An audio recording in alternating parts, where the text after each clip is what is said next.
You're trash. You know that, right? Just another punk from the East Side, born to be a statistic." The words hit like stones. Judge Alistair Cromwell's gavel cracks against the polished wood, the sound an explosion in the cavernous courtroom. Kalen Washington stands tall, 18 years old. His shoulders are squared, a defiant fortress against the tidal wave of contempt pouring from the bench. The courtroom is dead silent, every eye locked on the young man in the crisp, but clearly not expensive, button-down shirt. Before we dive into this insane story of corruption and courage, do me a favor and smash that subscribe button. You are not going to want to miss what happens when one kid decides he's had enough. Let me know in the comments. Have you ever been judged unfairly before you even opened your mouth? The judge leans forward, his face a mask of smug certainty, a predator savoring the fear of his prey. "I've seen 1,000 of you, every single one. Attitude problem, no discipline. Probably no father in the picture to teach you how to be a man." His finger, bony and pale, stabs the air. "Am I wrong? Where is dear old Dad, anyway? Drunk in a ditch? Locked up where he belongs?" The courtroom air thickens, charged with a malice so potent you could taste it. But Kalen doesn't flinch. His gaze, clear and unwavering, remains locked on the judge. "May I call him, Your Honor?" A smirk spreads across Judge Cromwell's lips, a cruel, ugly thing. "Be my guest. Let's see if he even picks up." With deliberate, measured movements, Kalen pulls a worn smartphone from his pocket. The entire room watches, a collective held breath, as he taps the screen and lifts the phone to his ear. The silence stretches thin and fragile. "Hey, Dad." Kalen's voice is impossibly steady. "I'm here at the Port Sterling Courthouse. Judge Cromwell seems to think you dropped the ball raising me. He's got some questions for you about where you are." A beat of silence. "He'd like to see you. Courtroom 4B. How soon can you be here?" Who in the hell is on the other end of that line? What kind of man could possibly turn this tide of raw judicial power? Just hours earlier, that day had dawned with the promise of triumph. Kalen Washington walked into the Port Sterling Federal Courthouse, a masterpiece of engineering cradled in his arms. It was a custom-built hexa-rotor drone, sleek and black, fitted with a sophisticated water sampling and analysis unit. His ticket to the regional STEM scholarship. His proof that a kid from the East Side was more than a statistic. The metal detector screamed. Officer Miller, a man whose gut preceded him by a good 6 inches, steps forward, his eyes narrowing into suspicious slits. "Whoa there, what the hell is that thing?" He snatches the drone from Kalen's hands before he can utter a word. "It's a water analysis drone, sir," Kalen says, his voice a paradigm of calm he does not feel. "I'm scheduled to present my findings to the Chesapeake Environmental Commission today." Miller grunts, turning the device over roughly. The delicate sampling arm scrapes against his belt buckle. "Looks like a damn bomb to me." "I have all the documentation," Kalen says, keeping his voice perfectly level, a skill learned young on the unforgiving streets of his neighborhood. He reaches slowly, deliberately, toward his backpack. "Hands up! Hands where I can see 'em!" Miller's shout echoes through the marble lobby, heads snapping in their direction. Kalen freezes, his heart a frantic drum against his ribs. His hands go up. This is how it happens. One misunderstanding. One assumption. "Got a suspicious device," Miller barks into his radio. "Subject is uncooperative."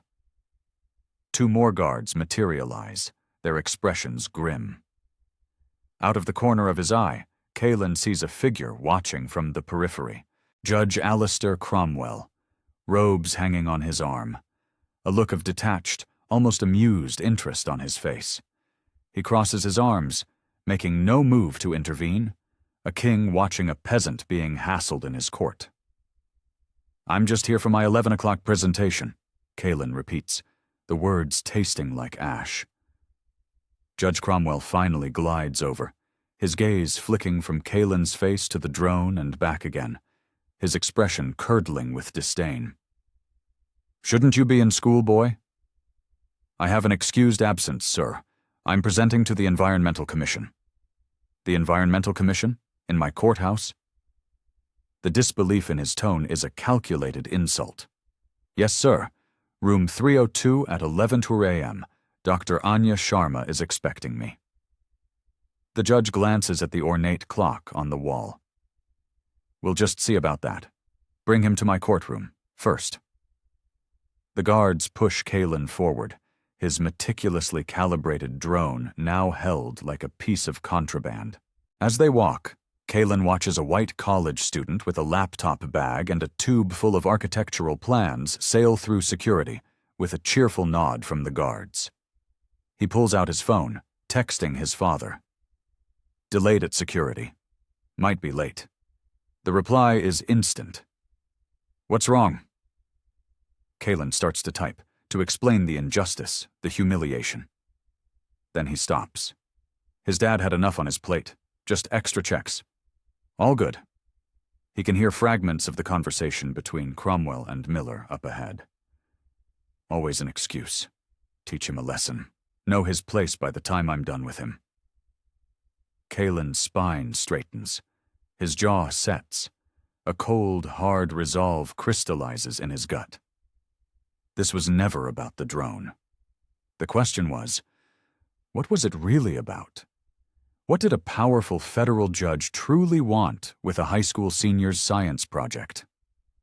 In the chilling silence of Judge Cromwell's empty courtroom, Kalen stands before the towering bench. His drone, his months of work, sits in pieces on the prosecution's table, disassembled with brutish carelessness. Explain to me again, Judge Cromwell says, not bothering to look up from his phone, what this contraption is supposed to do. It's a water contamination analysis drone, Your Honor, Kalen says, his voice a steady, low anchor in the swirling sea of his anger. It collects and analyzes water samples for specific neurotoxins. I've been mapping the industrial runoff into the river, focusing on the water supply in low-income neighborhoods. The judge tosses Kalen's neatly printed research papers onto the floor without a glance. And why, pray tell? Would you bring it here? The Chesapeake Environmental Commission holds its monthly meeting here. I was invited by Dr. Sharma to present my findings. I'm the keynote student speaker. Cromwell makes a show of scrolling through his phone. Dr. Sharma confirms a meeting. She says nothing about keynote students. A knot of ice forms in Kalen's stomach. The confirmation email was sent to all committee members last Tuesday. Are you telling me how to run my courthouse? The judge's voice drops, becoming dangerously soft. No, sir. I'm simply providing the information you asked for. Cromwell rises, a specter in black. He stalks around the bench, looming over Kalen, his shadow swallowing him whole. Let me tell you something. I have sat on this bench for 22 years. I have heard every lie, every story, every pathetic excuse for failure you can imagine.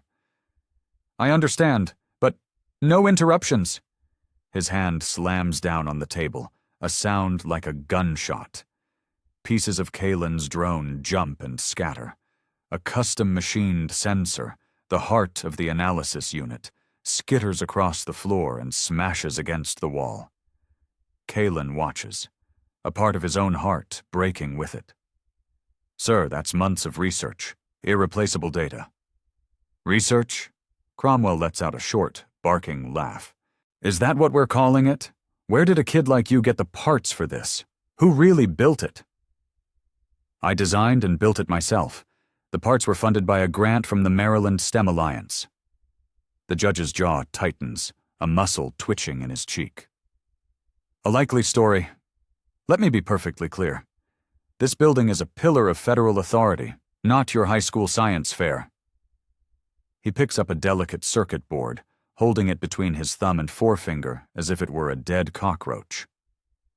This device will be held for a full security inspection. We can't have unknown electronics interfering with courthouse systems. And my presentation? If the committee confirms your little story, and if this device is deemed safe, you'll get it back. Cromwell's smile is a razor slash. Eventually, Kalen stares at the wreckage of his project. The data stored on its drive was more than just numbers. It was the silent scream of his community, proof of the poison they were forced to drink every day. It was evidence of an injustice so profound it had become invisible. May I have a receipt for my confiscated property, Your Honor? The judge's smile flickers, just for a second. Getting clever, are we? Been watching law shows on TV? He turns away. You can wait in the hall. Will Kalen's work, the only hope for his neighborhood, be utterly destroyed before he can even share it? Kalen paces the hallway, a caged animal.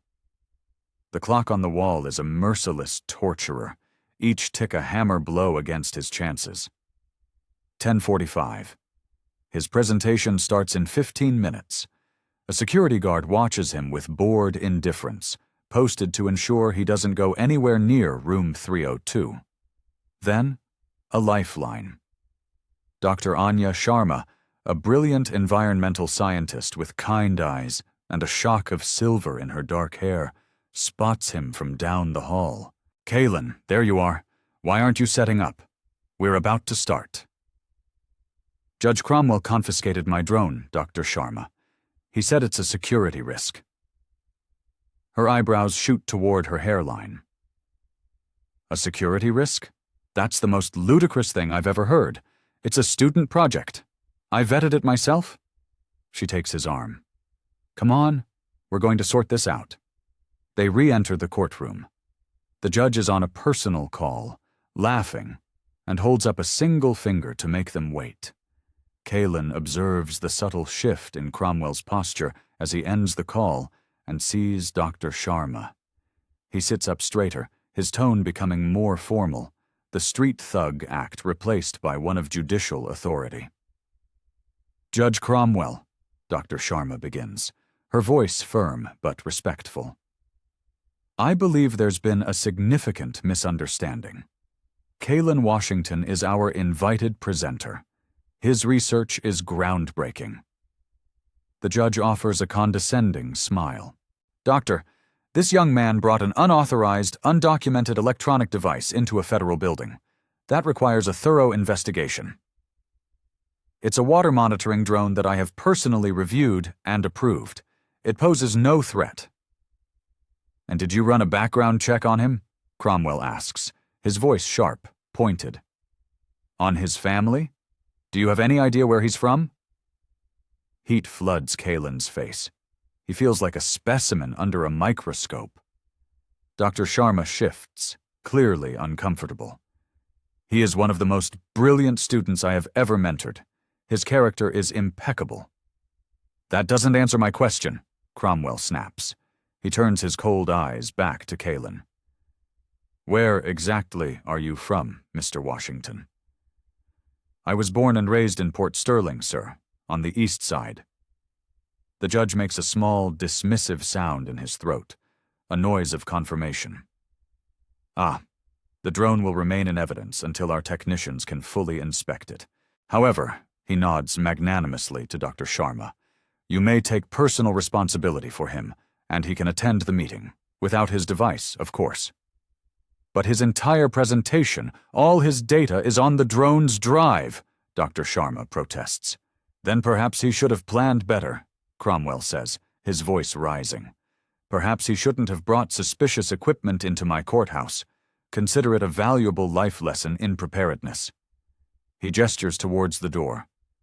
Now, I believe you have a meeting to attend. Kalen's hands clench into fists at his sides, his knuckles white. May I at least have my presentation slides? They're on my thumb drive in my backpack. Cromwell's thin smile returns. The backpack is being held for inspection along with the drone. He leans back in his chair.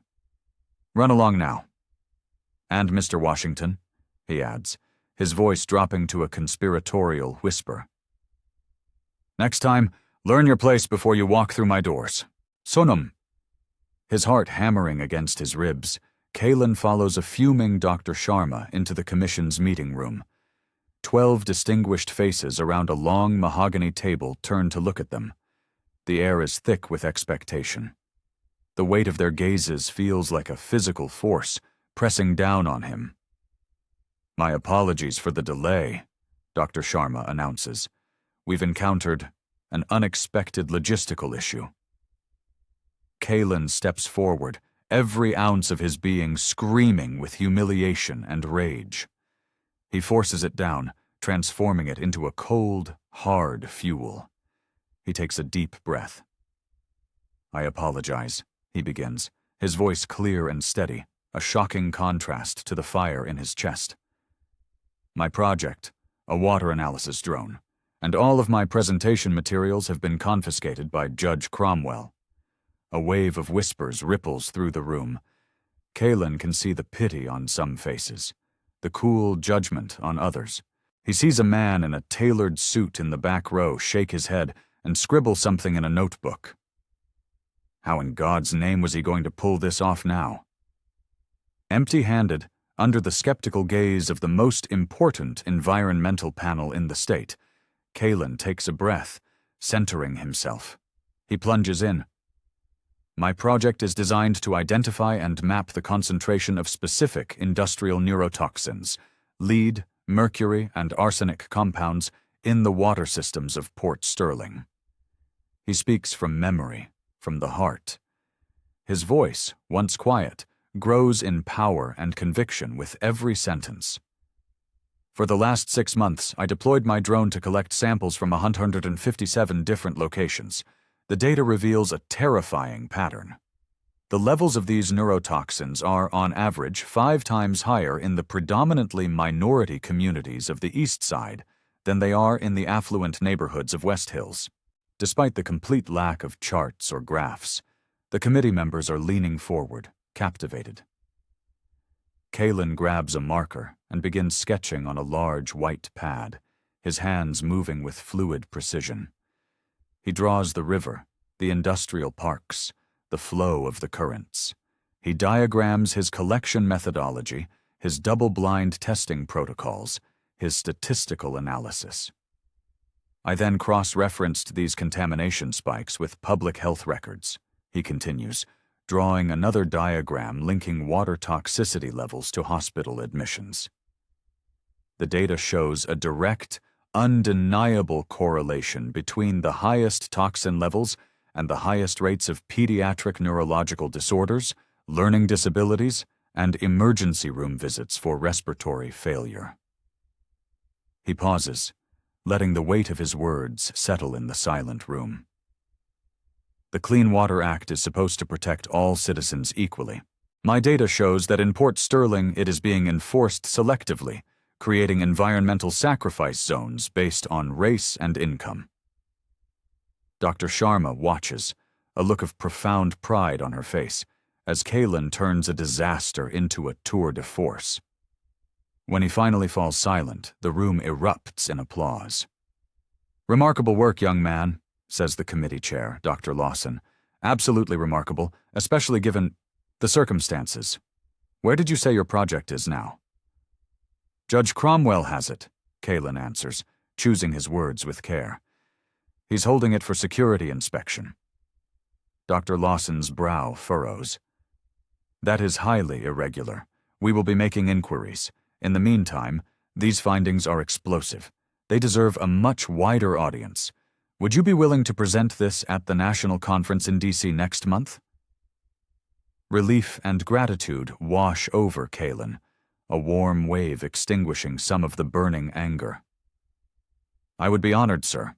We're at the halfway point, and the tension is suffocating. If you're feeling Kalen's frustration, hit that like button to show your support. What would you do in his position? Would you give up, or would you fight back harder? Drop your thoughts below.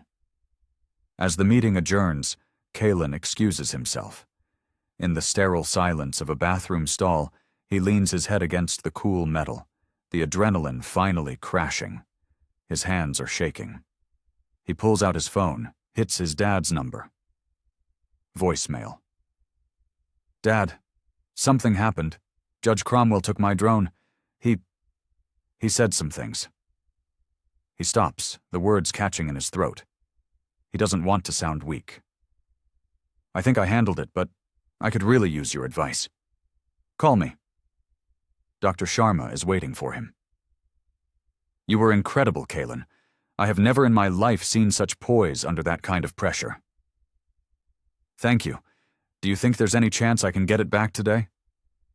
Let's go find out, she says, her expression grim. They return to Cromwell's courtroom. The judge is hearing a series of minor traffic violations. He sees them enter but deliberately ignores them, making them wait. Kalen watches, a silent observer of the judge's brand of justice. A well-dressed white businessman who ran a red light gets a patient lecture and a minimal fine. A young Latina mother with a broken tail light gets a barrage of hostile questions and the maximum penalty. The pattern is sickeningly clear. Finally, after nearly an hour, the courtroom empties. Judge Cromwell acknowledges them with a weary sigh. Still here, Mr. Washington? Yes, sir. My presentation is complete. I'd like to retrieve my property. Not possible, the judge says flatly. Our security team has a protocol.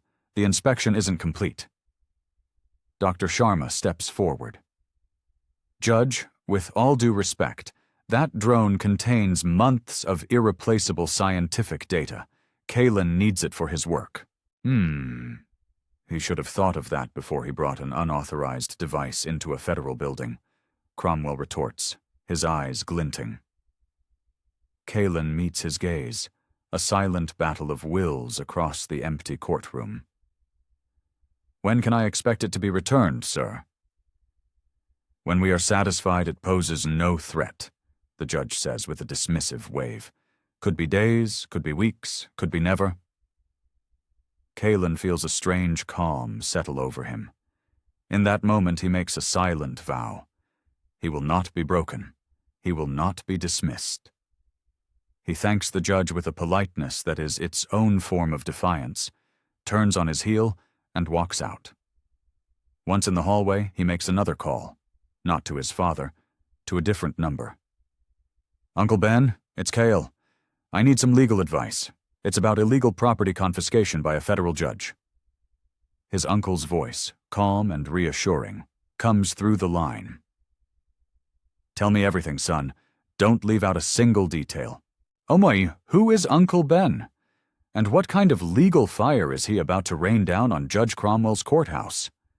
The next morning at school, Kalen's mind is 1,000,000 miles away, replaying every infuriating moment. His chemistry teacher, Mr. Davies, a fiery advocate for his students, pulls him aside. Kalen, I just got off the phone with Dr. Sharma. What in the hell happened yesterday? Kalen recounts the story, sticking to the facts, his voice devoid of the emotion churning in his gut. Mr. Davies's face grows darker with every word. That son of a bitch. Cromwell had no legal grounds to seize your property without probable cause. Have you told your father? Left him a couple of messages. He's at a national security summit in Brussels all week. Hard to reach. Well, don't you dare give up, Mr. Davies says, his hand on Kalen's shoulder. The STEM Alliance is still expecting your submission for the scholarship. You're the front-runner. I'd have to rebuild the entire drone from scratch, Kalen says, the thought exhausting him. The data is gone. At lunch, his phone buzzes, a text from a blocked number. Urgent. Your drone is on the disposal docket for tomorrow, so row 800. Security protocol for unclaimed hazardous materials. This is insane. A friend inside. Kalen's blood runs cold. Disposal. They were going to destroy it. 6 months of work. The proof. The only hope his community had. Gone. He tries his father's secure line again. Straight to a pre-recorded government voicemail. After the final bell, Kalen is back at the courthouse. A new guard, younger and more officious, blocks his way. "I need to speak with Judge Cromwell," Kalen says, his voice tight. "Judge is gone for the day. Courthouse is closing. This is an emergency. My property is scheduled to be destroyed tomorrow morning." The guard shrugs. A perfect picture of bureaucratic apathy. "Nothing I can do about it, kid." Kalen spots Officer Miller, the one who first grabbed his drone, heading for the exit. "Officer Miller, sir, a moment." Miller turns, his expression sour. "What now?" "My drone. They're going to destroy it tomorrow. It has irreplaceable research on it. You can't let them do that." "Judge's orders," Miller says with a smirk. "Maybe next time you'll think twice before bringing your toys where they don't belong." "Can I at least get the data drive? It's a small blue card. It'll take 10 seconds. No unauthorized access to items and secure evidence. You know the rules." Miller turns and walks away. "Learn your lesson, kid. Move on." Fighting a wave of hot, suffocating frustration, Kalen steps outside into the cool evening air. He calls his Uncle Ben again. "They're destroying it, tomorrow morning, and I can't get a hold of my dad." "Okay, listen to me, Kalen." His uncle's voice is sharp, focused. "Document everything. Write down every name, every time, exactly what was said. I'm on my way to my office. I'm making some calls." That night, Kalen's garage is a whirlwind of frantic activity. He works with feverish intensity, surrounded by spare parts and schematics, trying to recreate a shadow of his drone. His mother stands in the doorway, her face etched with worry. "Kalen, honey, maybe you should just let this go. It's not worth all this trouble." "It is, Mom," he says, not looking up from the delicate task of soldering a wire. "This isn't about my drone anymore." "Then what is it about?" He pauses, setting the soldering iron down. He looks at his mother, his eyes burning with a new, terrifying clarity. "When Judge Cromwell took my drone, he didn't just take a piece of equipment. He tried to bury the data that proves the water in our neighborhood, the water coming out of our taps, is being systematically poisoned, and the courthouse he presides over is doing nothing to stop it." His mother's eyes widen. "You think he knows? You think this is deliberate?" "I don't know," Kalen says, picking up the wires again. "But I'm damn sure going to find out." What kind of calls is a civil rights attorney like Uncle Ben making in the middle of the night? And will they be enough to stop the destruction of the truth? Dawn has barely broken when Kalen arrives at the courthouse. He stands on the steps, a lone figure in the pale morning light, clutching a sheaf of papers his uncle had couriered to him at 3 a.m., affidavits, grant documentation, proof of ownership. Judge Cromwell arrives, his confident stride faltering for a split second when he sees Kalen waiting for him. "Mr. Washington, you are nothing if not persistent." "Yes, sir," Kalen says, stepping forward. "I have notarized documentation proving my project's scientific purpose and a formal request for its immediate return before its scheduled disposal this morning." Cromwell gives the papers a contemptuous glance. "File it with the clerk's office. I have a full docket." He tries to brush past. Kalen moves with him, a respectful but immovable object. "Your Honor, I have been reliably informed that my property will be destroyed within the hour. If that happens without due process, I will be forced to file a federal lawsuit and escalate this matter publicly." Cromwell's eyes narrow to slits of cold fury. "Is that a threat, young man?" "No, sir. It is a statement of my rights." The judge steps in close, his voice a low hiss. "Let me educate you. You have no rights here except for the ones I grant you. I decide what happens in this building." "This building belongs to the people, Your Honor. It's a symbol of justice, not a private kingdom." A dark flush creeps up Cromwell's neck. "You need a lesson in respect for authority. Officer Miller?" Miller approaches from the security desk. Yes, Your Honor? Mr. Washington is creating a disturbance on federal property. Please escort him out. I'm standing on a public sidewalk holding legal documents, Kalen says, his voice ringing with a calm that infuriates the judge even further. Cromwell points a trembling finger at the papers in Kalen's hand. Those documents look fraudulent to me. They could be forged. Confiscate them as evidence. Miller hesitates. He's a bully. But this feels different. This feels illegal. Sir, you heard me. They're potential evidence in a new crime, attempting to defraud the court. Kalen holds the documents tight. These are notarized copies, sir. My uncle has the originals.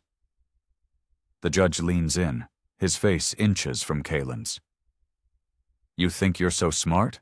You think your little papers and your lawyer uncle are going to save you? You are nothing. Remember that. Just then, a courthouse administrator comes rushing out. Judge Cromwell, there's a call for you on your private line. They said it's a matter of national security. The judge blanches. He takes one last hateful look at Kalen and follows the administrator inside. This isn't over. Kalen turns to Miller, who looks deeply uneasy. I just want my property back before it's gone forever. Miller glances around, then lowers his voice. Look, kid, just let it go. You're poking a bear. Why are you following his orders when you know they're wrong? Kalen asks quietly. Miller's face falls. I've got 2 years left till my pension. I've got a family. Don't make me choose. Is your pension worth more than the health of an entire community? Kalen asks. Is it worth destroying evidence of corporate malfeasance? Miller has no answer. His silence is more damning than any confession. Who made that urgent, high-priority call to Judge Cromwell? And what storm is about to break over the Port Sterling courthouse? It's afternoon. Kalen is still there, a silent sentinel on a bench outside Cromwell's courtroom. He refuses to leave. A few lawyers shoot him curious looks. One, a woman in her 40s with intelligent, weary eyes, finally stops. You've been here since I arrived this morning. What's going on? I'm trying to recover my property before Judge Cromwell has it illegally destroyed. She sits down. I'm Julia Chen, from the Public Defender's Office. Tell me about it. Kalen explains everything, showing her the copies of his documents. She shakes her head slowly. Cromwell, he has a reputation for this kind of judicial overreach, but this is extreme. Let me make a call. While she's gone, Kalen's phone vibrates. A text from Uncle Ben. Hold tight. The cavalry is on the way. Julia returns, her expression grave. Court administration confirms it. Your drone was just moved to the sub-level disposal unit. We might have minutes. They race down to the basement. A hulking security officer bars their way into the disposal room. Authorized personnel only. This young man's property is being disposed of without a court order, Julia argues. I have my orders, the officer says, his face a granite wall. Through the wired glass of the door window, Kalen sees it. His drone, sitting on a metal table, looking broken and forlorn. That's it. It's right there. Please, sir. That's irreplaceable research. The officer steps in front of the window, blocking the view. You need to step back now, or I'll have you both removed from the premises. Julia pulls Kalen away. It's no good. We need a judge's order, an emergency stay. As they turn, the elevator doors hiss open and Judge Cromwell emerges. Miss Chen, I see you're slumming it with the local troublemakers today. Your Honor, this is outrageous. This young man's property is being destroyed. I'm filing for an emergency stay right now. Cromwell laughs, a sound devoid of all humor. Save the ink. I personally deemed that device a security hazard. My word is final. Based on what evidence? Julia challenges, her voice sharp. My courtroom. My rules, Cromwell sneers. He gestures to the guard. Escort them out, and Mr. Washington is hereby banned from this building. If he sets foot in here again, arrest him for trespassing. Kalen steps forward, his voice shaking with a rage he can no longer contain. I have done nothing but be respectful. I have followed every rule. Why are you doing this? Judge Cromwell looks him dead in the eye, his face a mask of cold, absolute power. Because I can, and because some people need to be taught their place in the world. Julia grabs Kalen's arm. Don't, she whispers. Not here. We'll find another way. As the guard shoves them toward the exit, Kalen looks back. He sees Judge Cromwell enter the disposal room. And through the closing door, he sees the judge pick up a heavy steel hammer. Oh my God, Kalen whispers, the air punched from his lungs. He's going to smash it himself. Julia's face hardens into a mask of cold fury. Okay, now we know. This is personal. This is time to call in the big guns. With his life's work seconds from being obliterated, what is Kalen's final desperate move? Outside on the courthouse steps, Kalen is a blur of motion, pacing like a caged tiger. Julia is on her phone, calling every judge in the district, trying to get an emergency injunction. It's no good, she says, hanging up in frustration. No one is available, and frankly, no one wants to cross Cromwell. Kalen's phone rings. The screen displays a secure, encrypted number he knows by heart. His father. Finally. Dad, they're destroying it. Cromwell is in the room with a hammer right now. I know, son. I've been briefed, the voice on the other end says, impossibly calm. Put me on speaker. Kalen fumbles with the phone, confused. Julia watches, her expression a mixture of pity and curiosity. A new voice fills the air, a voice accustomed to command, a voice that radiates an authority that has nothing to do with judicial robes. This is General Marcus Washington. To whom am I speaking? Julia blinks. Julia Chen, sir. Public Defender's Office. Your son's project is... I have the situation report, Ms. Chen. Now listen carefully. Escort my son back inside. Demand to see Judge Cromwell. If you meet any resistance, tell security they need to call this number immediately. He recites a Pentagon priority extension. Julia stares at the phone, then at Kalen, her mind reeling. We'll try, General. They walk back inside. The guards at security move to block them. I told you, kid, you're banned. Julia steps in front of Kalen. We need to see Judge Cromwell, now. And if you try to stop us, you are instructed to call this number.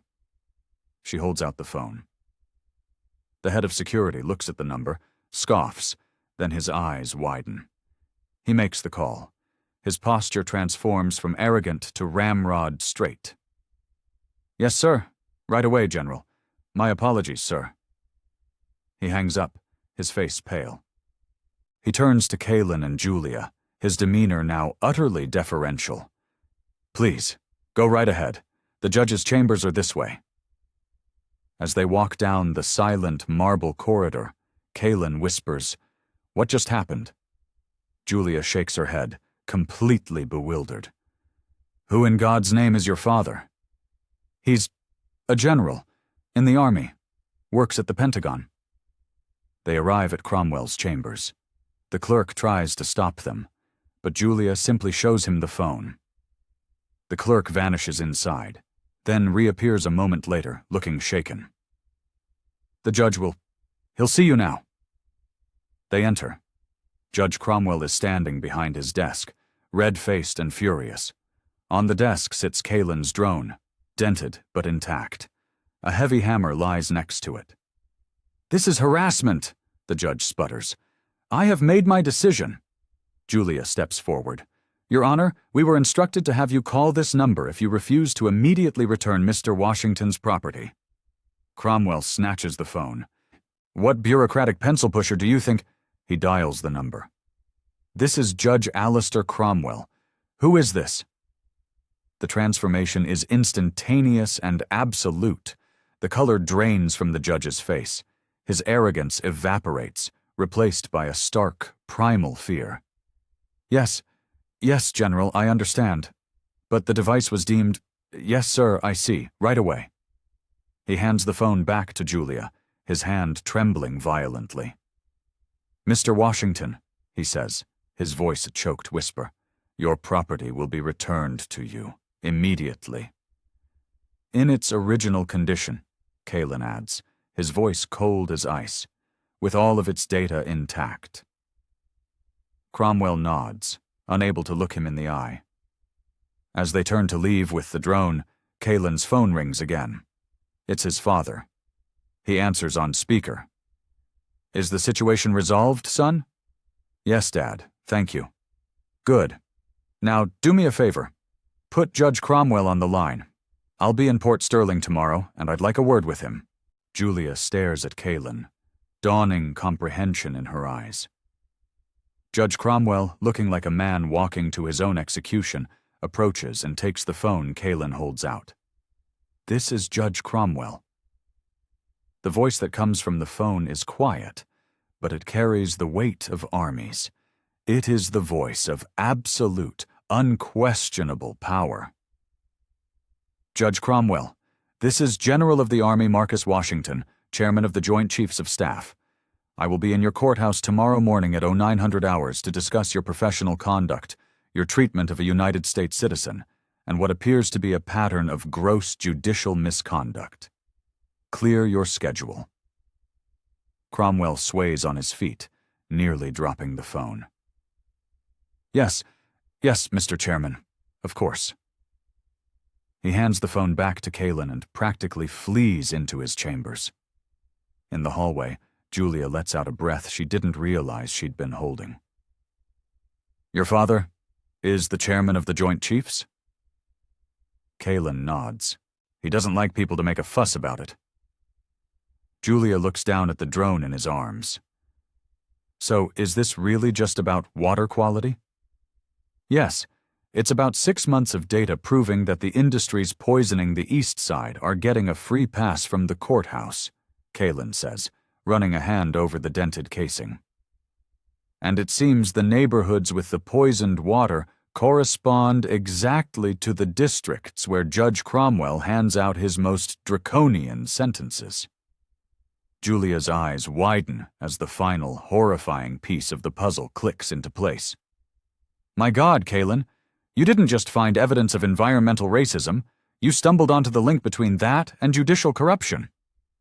I just wanted the kids in my neighborhood to have clean water to drink, Kalen says, carefully cradling the drone.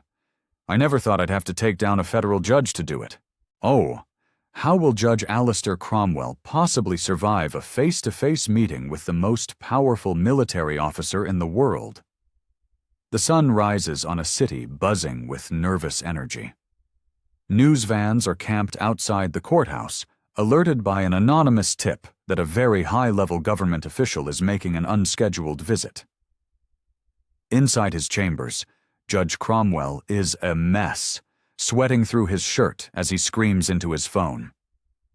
Congressman, you promised me your protection.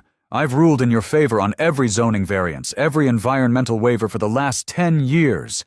This is my career. He slams the phone down. His clerk enters, looking terrified. Sir, there are military police in the lobby. Military police? Cromwell chokes out. Washington isn't playing around. He fumbles with his robes, a pathetic attempt to cloak himself in a dignity he no longer possesses. Meanwhile, Kalen and his father arrive through a secure rear entrance, flanked by 2 stone-faced MPs. General Washington is an imposing figure, radiating a quiet intensity that makes the air around him feel charged. Are you all right, son? He asks, his voice low. I am now, Kalen says. I didn't mean for it to get this big. You stood your ground against a bully and defended the truth. I've never been prouder. The general puts a firm hand on his son's shoulder. But this is about more than just your drone now. It's about the oath we both took. Yours to the scientific method, mine to the Constitution. They enter a conference room where Julia Chen is waiting with a team from the Judge Advocate General's Corps, the military's legal arm. On the wall are massive maps of Port Sterling, with certain neighborhoods glowing red. Ms. Chen has provided us with a damning portfolio, a JAG officer tells the general. A clear, multi-year pattern of discriminatory rulings from Judge Cromwell. Julia nods, and it lines up perfectly with Kalen's water contamination data. The neighborhoods Cromwell hits the hardest are the exact same ones where environmental regulations are mysteriously never enforced. General Washington studies the maps. And these red zones also happen to be where Congressman Davenport has been acquiring massive amounts of real estate through shell corporations. Another officer confirms it. The congressman's companies buy the land cheap after Cromwell's rulings, and the lack of environmental enforcement make the areas undesirable. Then they lobby for urban renewal grants to clean it up with taxpayer money and sell it for a massive profit. Kalen looks at his drone, sitting on the conference table. So that's why he wanted to destroy it. It wasn't just hiding the pollution. My data was the key that connected the sick kids in my neighborhood to the corruption in his courthouse and the greed in Congress. The general turns to his son. You uncovered a cancer, Kalen. Your science project exposed a rot that goes to the very top. A knock on the door. Judge Cromwell enters, his own lawyer trailing behind him like a nervous shadow. The temperature in the room plummets. General Washington, Cromwell begins, his voice strained. This entire theatrical production seems a bit excessive for a simple misunderstanding over a high school science project. The general doesn't move, doesn't offer a hand. Judge, we are not here to discuss my son's project. We are here to discuss your career of judicial malfeasance, which that project inadvertently brought to light. Please, sit. For the next hour, the JAG officers present an avalanche of evidence. Discriminatory sentencing data. Bank records showing unexplained deposits into offshore accounts. Phone logs linking Cromwell's chambers directly to Congressman Davenport's office just before key environmental cases were dismissed. It is a systematic, brutal dissection of a corrupt man's career. Cromwell's lawyer objects, but his protests grow weaker and weaker, drowned by the sheer weight of the evidence. This is nothing but a politically motivated witch hunt. Cromwell finally erupts, his face purple. The data is not political, Judge, the general replies, his voice as cold and hard as steel. We have reviewed 22 years of your rulings.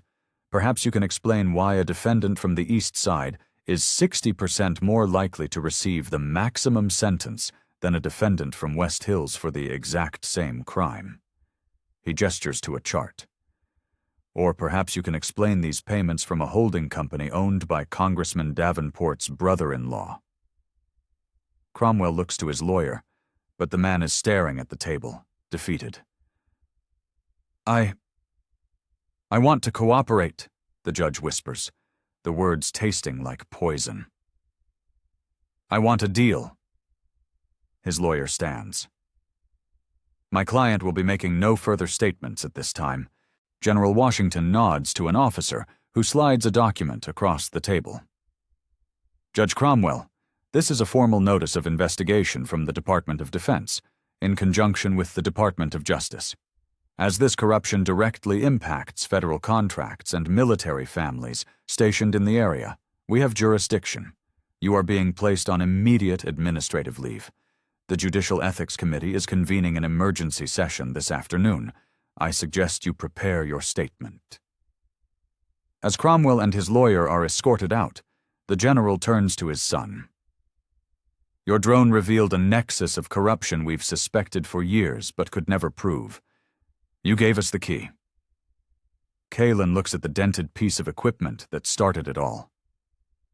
I just wanted to help my neighborhood. And you have, his father assures him. Your data is now Exhibit A in a federal investigation that's going to change this city forever. By evening, the news is a firestorm. Judge Cromwell suspended. Congressman Davenport under federal investigation.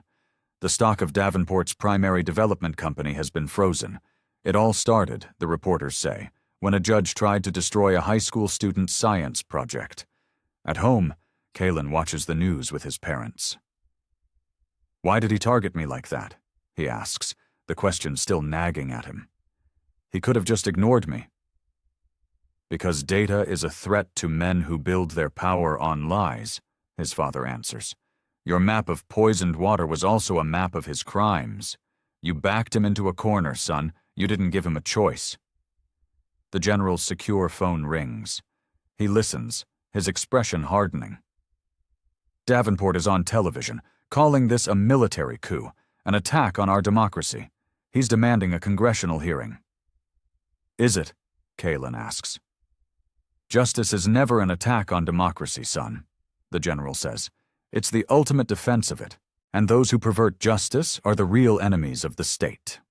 The next morning, Kalen presents his findings again, this time to a joint session of the Environmental Commission and officials from the EPA.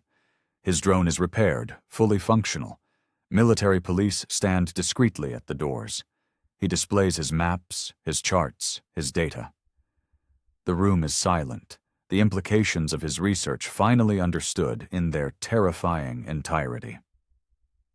Mr. Washington, the head of the EPA says, the committee would like to fund an immediate citywide expansion of your water monitoring system. As they leave, Julia Chen runs up to them. The judge's lawyer just called. Cromwell knows it's over. He's offering to testify against Congressman Davenport and everyone else involved.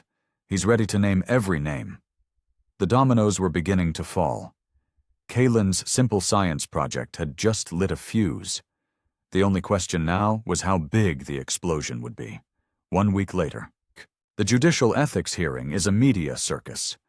Judge Cromwell, stripped of his robes and his power, looks small and pathetic at the defense table. Congressman Davenport has already fled the country, a federal warrant issued for his arrest. Kalen's research is presented first. His drone sits on a table, a silent testament to the truth.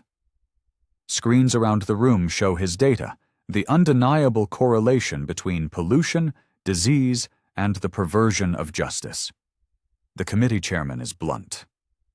The data, which has been independently verified by MIT and Johns Hopkins, is unassailable. Next, JAG investigators lay out the entire criminal conspiracy. The backroom deals, the bribes, the shell companies, the ruined lives. Cromwell takes the stand, his voice a monotone, as he details 2 decades of corruption, implicating dozens of city officials, corporate executives, and lobbyists. He had traded the health of children for wealth and power. During a break, Kalen overhears 2 reporters talking. That kid, his science project brought down a whole damn criminal empire. Can you believe it? When it's over, the committee's decision is swift and unanimous.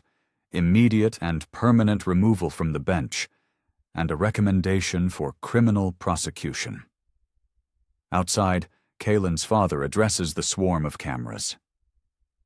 Today is not a victory, but a solemn reminder that the systems designed to protect us are only as strong as the integrity of the people who run them. When we allow the poison of corruption to seep into our institutions, we poison the very soul of our nation. Later that evening, the news is staggering. The EPA has launched investigations in 15 other cities where Davenport's companies operate. 4 other federal judges have taken indefinite leaves of absence. The corrupt network was bigger, deeper, and more rotten than anyone had imagined. Will it really change anything? Kalen asks his father as they watch the coverage. For my neighborhood? The general nods. The EPA is fast-tracking a Superfund designation for the East Side. Davenport's frozen assets will pay for the cleanup. And the Pentagon is adopting your drone's technology as a new standard for monitoring environmental safety around our bases worldwide. A notification pops up on Kaylin's phone. A full scholarship to Stanford to pursue a joint degree in environmental engineering and constitutional law. They want me to help them build a new program, he says, amazed. A national environmental justice initiative. From a science project to federal policy, his father says, a rare, wide smile spreading across his face. That is how real change is made. One person refuses to back down. 3 months later, Kaylin is in Washington, D.C., the keynote speaker at the National Conference on Environmental Justice. His drone, now a symbol of a movement, is displayed beside him. Environmental justice is not an abstract concept, he tells the packed auditorium of scientists, lawyers, and activists. It's the simple question of whose children get to drink clean water and whose do not. In the front row, his father sits next to Julia Chen, who now heads a newly formed Civil Rights and Environmental Justice Task Force at the Department of Justice. After his speech, Kaylin is on a panel. The director of the EPA calls his work the single most important catalyst for environmental policy reform in the 21st century. A DOJ official adds, following the evidence uncovered by Mr. Washington, we have opened 37 criminal investigations into judicial and political corruption across 9 states. After the conference, Kaylin and his father walk along the National Mall. Davenport was apprehended in the Cayman Islands, the general tells him. He'll be back to face trial. Cromwell's plea deal got him 15 years, but his testimony has been invaluable. He brought the whole rotten temple down with him. And the neighborhood? Kaylin asks. The cleanup is ahead of schedule. The settlement is funding a new community hospital specializing in neurological and respiratory care. The change felt real, tangible. But Kaylin still had a question. Will it last? That's up to us, his father says. Systems don't fix themselves. They must be constantly monitored, constantly challenged by people like you who refuse to accept the way things are. 1 year later, Kaylin walks the streets of his old neighborhood. It's transformed. New parks bloom where abandoned factories once stood. Gleaming water monitoring stations, the mass-produced version of his drone, stand at every corner, their data streamed live to a public website. He walks to the courthouse, the place where his nightmare began. A new plaque in the lobby dedicates the building to equal justice under law. He passes through security with a respectful nod from the guards. In the main hall, an exhibit showcases the story of the Port Sterling scandal. His original dented drone sits in a glass case at the center. Julia Chen meets him there. Your story, she tells him, has inspired citizen scientist movements in over 50 cities. People are using data to hold power accountable. She smiles. And Judge Cromwell? His community service, ironically, is managing the water quality database for the East Side. In a conference room, they meet with his father and community leaders. A health official presents a new report. Childhood asthma rates are down 40%. Neurological disorder diagnoses in newborns have plummeted. It was never just about a drone. It was about justice. It was about who matters. After the meeting, Kaylin and his father walk to his old high school. A new wing has been built. The Washington Center for Science and Civic Action. Inside, teenagers are hunched over computers, analyzing data, preparing their own reports to present to the city council. A young girl, no older than 15, shows Kaylin her project, a device that detects lead paint in low-income housing. You know, the general says quietly, Cromwell told me during his deposition that he never believed one person could change anything, especially not some kid from the wrong side of the tracks. It wasn't just me, Kaylin says, watching the young girl work with a fierce intensity he recognized in himself. It was everyone who refused to stay silent after the first crack appeared in the wall. As the sun sets, casting a golden glow over a neighborhood reborn, Kaylin finally understands. The system isn't a fortress, it's a structure. And sometimes all it takes is one person with one piece of irrefutable truth to find the load-bearing wall and push. Your place isn't where people tell you it is. Your place is where you decide to make your stand. Kaylin's fight is over, but there are thousands more just like it happening every day. If this story moved you, share it. Let it be a beacon for someone else who feels silenced. Subscribe for more stories that matter, because true change starts when we refuse to stay quiet. What's the one lesson you'll take away from this? Comment below, and let's keep the conversation going.